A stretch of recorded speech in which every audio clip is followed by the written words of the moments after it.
এই সরকার যদি অকার্যকর হয় তাহলে কিন্তু অন্য কিছু হবে, অর্থাৎ ১/১১ আদলে কিছু হবে, বিপরীত কিছু হবে, রাজনীতি মুক্ত অথবা যেটাকে আমরা বলি মাইনাস ফর্মুলা এটা সেটা এগুলো হবে।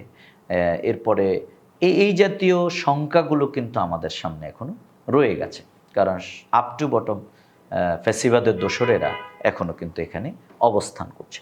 সুতরাং তাহলে এর থেকে বাঁচার উপায় হচ্ছে যে আমাদের একটা ন্যাশনাল কনসেনসাস লাগবে, আমাদের পলিটিক্যাল স্ট্রেংথ অফ ইউনিটি লাগবে, আমাদের এই যে ব্যবস্থা, যে রেজিম বিরুদ্ধে জনগণ লড়াই করেছে সেই নতুন বন্দোবস্ত লাগবে। দেখুন আমাদের এখানে আজকে যেই আলোচনাটা সবচেয়ে শক্তিশালী সেটি হচ্ছে যে আমাদের জুলাই সনদের আইনি ভিত্তি। জুলাই সনদের আইনি ভিত্তি যদি না হয়, আমি খুব ছোট করেই বলছি, তাহলে কিন্তু এই সরকার অবৈধ, অর্থাৎ ইউনূস সরকারই কিন্তু অবৈধ হয়ে যাবে। এবং যারা এখানে রেগুলেশন করেছে, যারা বিপ্লব করেছে, এবং বিপ্লবীদেরকে কিন্তু আপনাকে একটা প্রোটেক্ট করতে হয়। তাহলে আপনি যদি সেটি করতে না পারেন, আপনি যদি বলেন এটা পরে করবেন, তাহলে কিন্তু হবে না। আজকে যেই দল মনে করে যে না আইনি ভিত্তিক ক্ষমতায় গিয়ে আমরা দেব, তাহলে ওনারা যদি ক্ষমতায় আসবেন, আসলে এর কোনো গ্যারান্টি নেই। ধরেই নিয়ে তর্কের খাতিলে যে তারা ক্ষমতায় আসলো না, অন্য আরেকটি শক্তি আসলো, দল আসলো, জোট আসলো, তাহলে তারাই একসময় কিন্তু আফসোস করবে যে আমাদের এটার আইনি একটা ভিত্তি দরকার ছিল।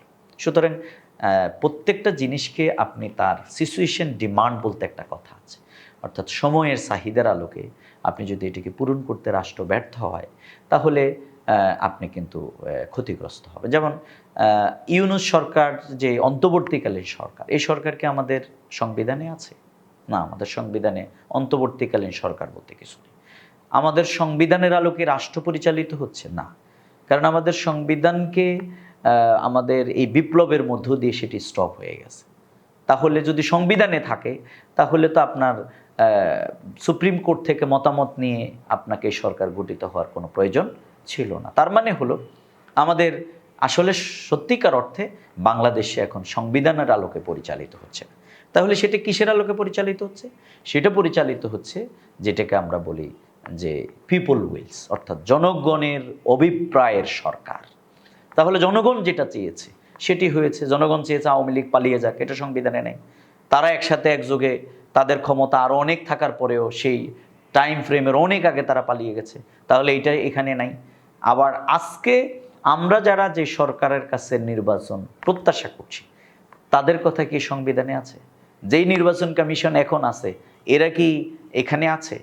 আর একটা নির্বাচন কমিশনে তো থাকার, কিন্তু তারা তো কারাগারে আছে। তাহলে বোঝা গেল সব কিছুই জনগণ মেক করেছে, জনগণের ডিজায়ারটাই কিন্তু এখানে ফুলফিল হয়েছে।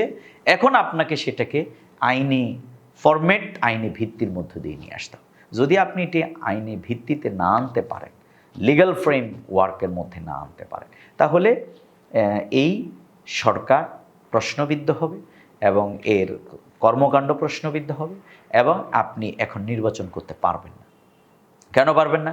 কারণ এখন তো নির্বাচনের কথা সংবিধানে নাই, আছে? কারণ নির্বাচনটা তো আরও, যদি আপনি একবারে লিগ্যাল ফ্রেম, আওয়ামী লীগ অবৈধভাবে যে ক্ষমতা এখানে দখল করেছিল, তাহলে সেটা তো আরও পরে। তাহলে এই যে নতুন এক সমস্যা দেখা দিয়েছে, সেগুলো আপনি কিভাবে ফুলফিল করবেন? পৃথিবীর এটা কি আর কোথায় হয়েছে? অসংখ্য জায়গায় হয়েছে। পৃথিবীর ফ্রান্সে হয়েছে, আপনার কি বলে, আপনার দক্ষিণ আফ্রিকায় অনেক জায়গায় হয়েছে, ভিয়েনাতে হয়েছে, পৃথিবীর অসংখ্য, তিউনিসিতে হয়েছে, আরব বসন্তের মধ্য দিয়ে হয়েছে, যে জনগণ তার রেভলিউশনারি অ্যাক্টিভিটিসের মধ্য দিয়ে এগুলোকে ডিসলভ করে দিয়েছে। তাহলে তার পরবর্তীতে প্রয়োজন হয়ে হচ্ছে সমঝোতার ভিত্তিতে, অর্থাৎ পলিটিক্যাল ডায়ালগ, যেটা আমরা অনেক দিন ব্যাপী সরকারের উদ্যোগে ঐক্যমতের কমিশনের মাধ্যমে আমরা করেছি। তাহলে ঐক্যমত কমিশনে যে আলোচনাগুলো হয়েছে, আপনাকে সেগুলোকে আইনিভাবে রূপান্তর করতে হবে। এখন সেটাকে আপনি কিভাবে করবেন?